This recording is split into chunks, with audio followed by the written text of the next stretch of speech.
On Tuesday, 18th of July, Pope Benedict XVI became the longest-serving pope in the history of the Vatican City-State, and to mark this extraordinary milestone, the papal household has organized a week of events to mark the Holy Father's anniversary.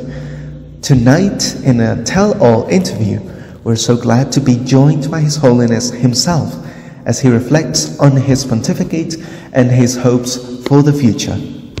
Holy Father, thank you very much for joining us tonight. It has been 12 months since your election as our Pope, and this week we will see the community come together and to celebrate those achievements. What are your reflections on what we have seen and what we will see throughout this anniversary week? What are your reflections on what we have seen? What will we see throughout this anniversary week? Thank you very much for inviting me tonight. Personally, I'm very excited and hopeful about the upcoming anniversary week. The events that we have had so far have been very good and I have very enjoyed them. And I think that they have laid down a strong foundation for the remainder of the anniversary week. To be a saint is to have a good sense of humour and to be a fun and happy person. An example of this was Saint Philip Neri, who had a very playful sense of humour. And I think that the anniversary week is a perfect example of both having fun and evangelizing, as with our events this week there is a perfect balance between the two.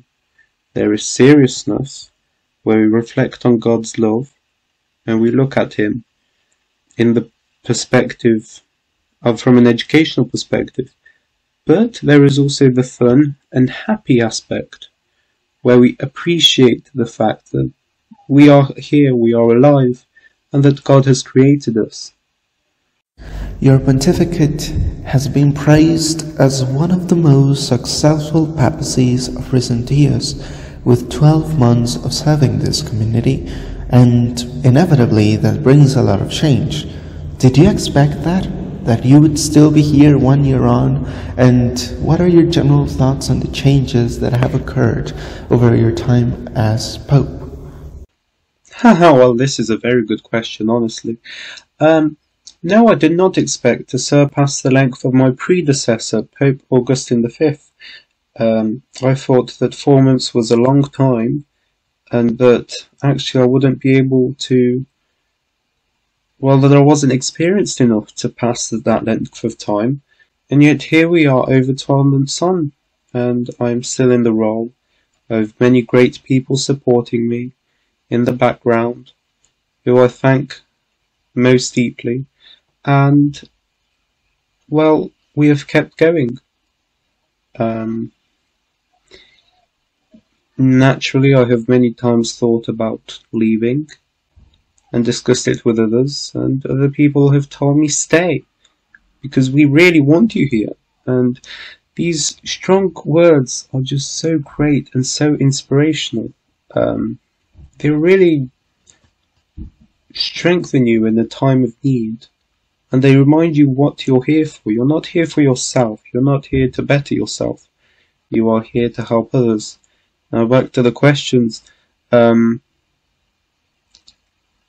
What are my general thoughts on the changes that have occurred over my time as Pope? Well, we have done a lot of good change during our pontificate, but there is still more to be done in order to reach our core goal, to truly evangelize to the youth on Roblox. Now, this is a more difficult task than you might expect, but it is something that I believe can be done and has been happening since 2011, and it has borne many great fruit. Of course, like with any leadership, there have been ups and downs, but we have battled through them, united as one, together, with the help of God. You were then consecrated as a bishop, an auxiliary bishop of Rome. You were then appointed to one of the vicariates of the Diocese of Rome, and that's a position that you held for several months. You were then not longer after that appointed by Pope Augustine as a cardinal. So how do you think you have developed since then, and how do you think your outlook on the community has changed since that time? Well, my outlook on the community hasn't changed at all. I can guarantee you that. I've always held this community close to my heart as a family, and I know that many others do as well. When I was consecrated as bishop, I was appointed to the Northeastern Vicariate of Rome, and this was again another level of service, where I was happy to serve both the laity and the clergy. This time, instead of just being below the Pope and the Archbishop, I actually had my own diocese. Well, sorry, my own vicariate. And now I had my own bunch of priests to look after as my flock, and I had to guide them, which was again wonderful, and another transferable experience into the papacy. After all, the next promotion after that was becoming the bishop of that diocese, the Bishop of Rome. And again, also, what stood out to me the most was that through all of this, the Pope had so much trust in me. I knew all this time that I couldn't let the Pope down, because me being now a bishop meant that Pope Augustine V must have trusted me a lot. And I thank Pope Augustine V so much for having been there when I needed it. And I hope that he was grateful as well that I was there when he needed it. That we were both able to guide each other.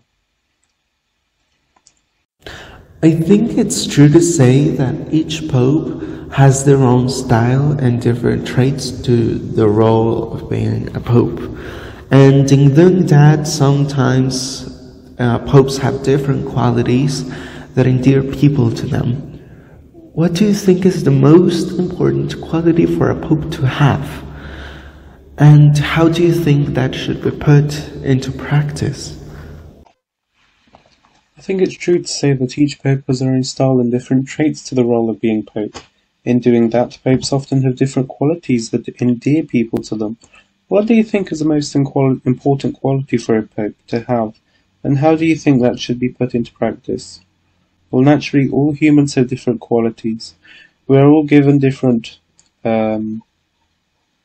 personalities, different characters by God, and we develop them throughout our lives. But primarily, I think popes should be open to others. I know that in the past, when I've asked some people whether I should be more public in my actions, I was told that the Pope should be more mysterious. And yet what I found is that the Pope shouldn't be mysterious. The Pope should be out there working with others, being close to people, not being a mysterious figure in the background. And not being self-righteous, because this is Roblox. We are here to have fun and evangelize. We shouldn't be exalting ourselves. We should be treating everyone equally. The Pope should also always be tolerant of other ideas, because although he approves, he has the final say on all the ideas. Without the whole background of other people, there would be no democracy within the group, and it would just be a dictatorship. And the Pope in no way can be a dictator. He must also be a true shepherd of the sheep. The Pope needs to have knowledge in the Catholic faith. Maybe not necessarily knowledge in the depths of theology and the depths of the liturgy, but needs to know enough about the Catholic faith to lead people. And after all, with time, the Pope at least I have found that I have naturally learnt more thanks to being Pope, because I have forced myself to learn more about my faith in order to be able to share this to others and evangelize truly well on the platform. The Pope must also be a strong teacher, because after all they are a bishop, and a bishop is in and of themselves meant to be a teacher. And this is only in a sense, a politician, because the Pope must also need to be able to talk well to others. He must be a good politician, not a bad politician, and not a politician that takes sides. Although the Pope naturally has to stand by what the Church says, the Pope must also hold a rather neutral stance in order to not cause division, but to be the unifier, the peacemaker between different nations and groups. And finally, the Pope needs to be absolutely resilient in faith, because without this resilience in faith, what even is the point of being Pope? The Pope at this point isn't an evangelizer. It is just a role-play figure to have fun and not really care about what the Vatican is. And this is absolutely wrong, because we are here to evangelize to the youth and to strengthen their own faith. And if you aren't resilient in your own faith, then how are you going to strengthen another person's faith? Across your pontificate, you have been considerably more accessible than some of your predecessors, which has enabled people to see the inner workings of the papal household and the Roman Curia more closely than in previous pontificates. People have also noted your closeness to individual members of the community and your willingness to talk to everyone you meet. On this your anniversary week, how do you personally feel about your time as Pope? Well, the same words that I've used to describe as earlier. Being Pope is great and very fun, but it is also a lot of hard work. You, like you just asked, meet a lot of people, and people can be both easy and difficult, and you have to know how to respond to a particular situation in a way that doesn't offend someone. And at times this can be difficult because you don't know what's going on in someone's mind, and or in someone's life, and because of this sometimes you may have the wrong response, even though you had perfectly good intentions. Or sometimes you can have, well, hopefully you will have the better response. With the better response, you'll be able to respond properly. My time as Pope, my time in this role so far, I believe, has been fruitful and truly something that can act as a testament of faith. I've developed my own faith thanks to this role. Seeing more the inner workings and sharing the inner workings to the public, to try to keep as little things private, because although keeping things private has its beauty in a sense when it comes to certain decisions, most decisions have to be known by other people, because when the public knows nothing is being hidden, and therefore they can have trust. And that is exactly what we need to be doing. We need to be showing trust. And I hope that all future popes on this platform will also be showing that they not just that they trust other people, but that other people can trust them too. And of course I have visited many people, many countries, many groups, both religious and nation groups, and these have been absolutely excellent opportunities that I will never forget, because you get to see more cultures and more people, the majority of them not Catholic, and talk to them about my own faith, but also what their faith is if they have one. And maybe why don't they have a faith if they want to answer. And actually, again, back to this word that I keep bringing back, actually evangelize. Because through meeting people you evangelize, you spread the good news, you spread the gospel of Christ to others, which is what I've been doing as much as I can. And it's going out of our group into other groups and showing them, look, this is what we believe, this is what we know to be true. Do you want to listen to us? Do you want to hear what we have to say? Do you want to maybe come and join us in our mass simulations, in our liturgy simulations, and see what we do? Do you want to come pray with us? Do you want to see if God is really here? And, well, although most people have said, no, I'm fine, I'll pass, there have been people who have said, yes, I will happily join and see. And they have seen, and they have come to their own rational decision, whether they like what they saw or they don't like what they saw. And of course, yes, it is absolutely devastating when people don't stay. But it is something we sort of have to accept, that God gave us all a free will, and that not everyone will agree that God exists, or not everyone will agree that God exists in the same way. But we must still do what we can to help as many people as possible realize that yes, God is here, God is truly among us, and He is working within us, the Holy Spirit, converting souls to Him.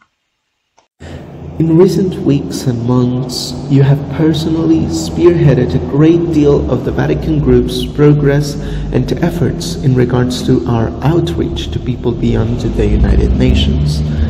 We are now on Instagram. We're now using YouTube more often to make ourselves known further. We are expanding ourselves into new projects and innovations. How would you like our evangelization efforts to continue in the future? Well, social media has been great for us. We have recently started a new Instagram. We are starting to use YouTube more, as you've just said. And Twitter has always been a great help. Constant new followers and having more likes shows. Well, although our mission on Twitter isn't to have more likes, having more likes just naturally shows that there are people seeing the content and seeing what we are doing. And you sometimes get likes from random pages and follows from random pages who seem unaffiliated to Roblox, which is great because it shows that our work continues and expands to these wide, distant lands, so to speak. For the future, these are ideas. Maybe we should bring back the Pontifical Swiss Guards one day. Of course, when we are able to. Although this isn't a direct portal of Catholic evangelization, it's not exactly spreading the gospel, it is a port for education on the history of the Vatican and a truly core aspect of the real life Vatican, which had to get removed from our group. Maybe it can get brought back one day. It is a very popular idea to bring back, and one that we are looking into.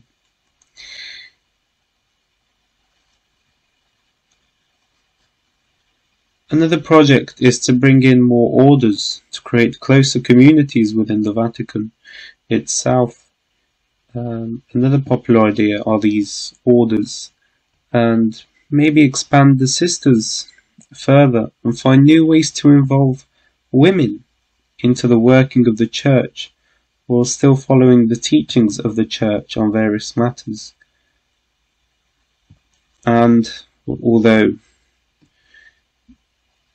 you have mentioned going beyond the United Nations, we should expand to as many nations as possible so that we can be even more international. Recently, a few days ago, we have brought in the Ronation Island into our group, where we will be celebrating mass simulation there again. And it is great, and I hope that this can expand to other nations as well. We need more of a representation from real-life countries, as in we need to be more international, even though we are already the Catholic group with the widest international diaspora, meaning that we have the most countries residing within our community. The Catholic Church on Roblox is now a very diverse community of people with many diverse ideas and outlooks on certain things. Some might say that the Catholic Church on Roblox is rather a complex body in current times. As the shepherd of one of those Catholic communities on this platform, what are your hopes for the relationship between these different communities in the future? Although it is sad that we are all apart, it is in a sense beautiful, because it creates diversity among Catholics. We all have our own different but similar perceptions of what the Catholic Church, what evangelization on Roblox should look like. All we are language specific, and our communities are able to welcome people together of the same culture. Meaning, this all means that we can join where we think we are best suited. Our Dicastery for Christian Unity is a wonderful initiative that enables us to unite with other groups so that we can form one while still being apart. After all, we are all Catholics, and the central point of the Catholic faith is the Eucharist, consumption of which unites us as one body in Christ. And finally, the Vatican community itself has a remarkable history for it to reflect upon, but also it has a remarkable future ahead of it. What are your hopes for the future of this community? The community will hopefully continue to grow in the same way it currently is, to attract all sorts of other people who already have, want to develop, or want to have faith in God. The Road Church has helped many people go to church and practice their faith in real life, and this should continue, being our central focus at all times. And again, I have used this word many times, and I'll use it again. We must never forget what we are here for: evangelization, to spread the gospel of Jesus Christ, who is the living God, who became man, spreading the good news, because the gospel is truly good news.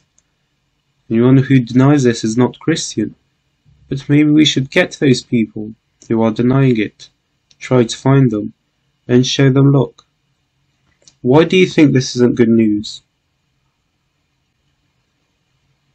Hear them out, and then say, okay, and now I will tell you why I think this is the good news. And like with any other community, we must grow with new ideas. New ideas are the seed that is planted, that blossoms. And without these seeds, a community will naturally die.